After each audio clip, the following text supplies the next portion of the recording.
prooviga.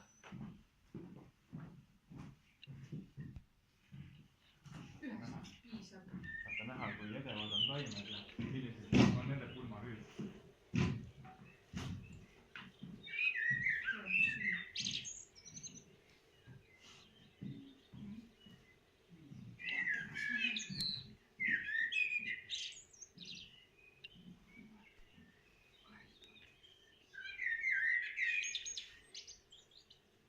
See sama